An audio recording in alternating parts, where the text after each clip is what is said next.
Anastasia Engelgardt has converted her parking spot in an underground garage in Moscow into a storage space. She's coordinating donations for doctors treating coronavirus patients. Things like disinfectant, kettles, disposable plates and utensils, and protective gear. Here we have very important things here, because without this we cannot live right now.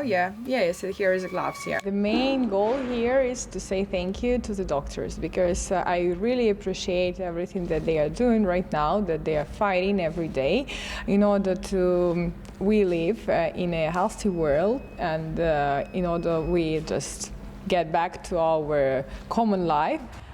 Despite a lockdown in Moscow, Anastasia Engelgardt wants to ensure her donations reach doctors as quickly as possible. There are now 8 Moscow hospitals treating coronavirus patients, and a new hospital with 500 beds is being completed. But until it's operational, the majority of patients are being treated here in Kommunarka at the capital's outskirts. As well as needing protective clothing, medical staff also have to eat. Anastasia succeeded in getting a canteen kitchen quickly on board. It was already producing up to 10,000 ready-to-eat meals with fresh vegetables for regular clients. At Anastasia's request, they're also now delivering 650 freshly made meals to doctors and nurses in Moscow every day for free. We consider it our duty to help the doctors. They bear the most responsibility right now. We're making special finger food for them so that they can eat quickly and get back to their patients. Word of Anastasia's initiative has spread throughout Moscow. She's managed to convince more than 40 companies and organizations to donate goods.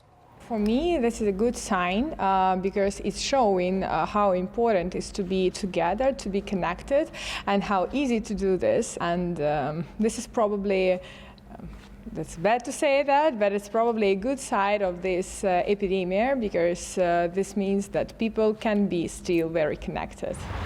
No one knows when Russia's coronavirus epidemic will peak, but for Anastasia Engelgardt, it's clear that her help is needed now more urgently than ever.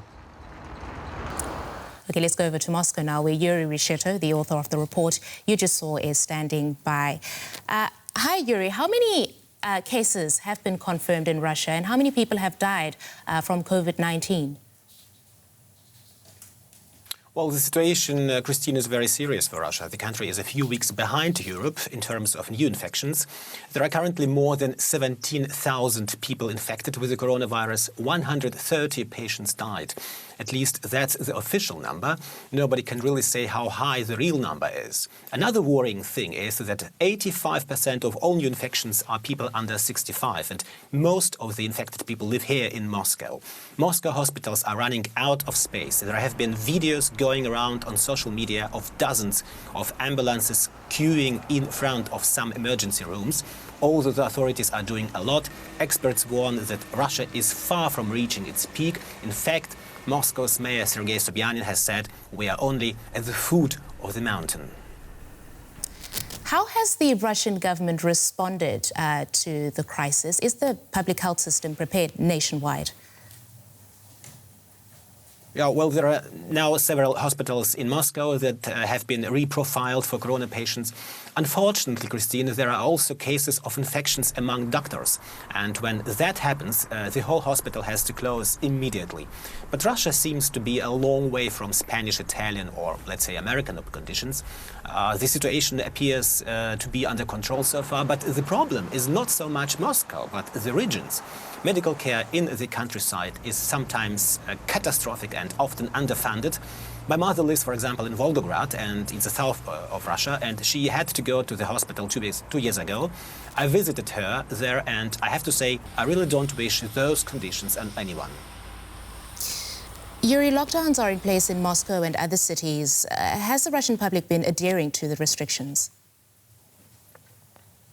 Well, the Russians have been in so-called self-isolation prescribed by President Putin for several weeks until the end of April. That means that everyone who doesn't have to go out must stay at home. People can go out, for example, to buy food, to go to the pharmacy or take out the trash. Shops are closed and many companies aren't working. Trains and buses are running, but they're almost empty. And by the way, from Wednesday this week, there will even be electronic passes for car journeys and travel on public transportation in Moscow. Anyone who wants to leave the house has to get an electronic code and get permission from the city every time. So we'll see how that will be working in the coming days. But the mood is peaceful and calm so far. That's Yuri Rescheto in Moscow. Thank you.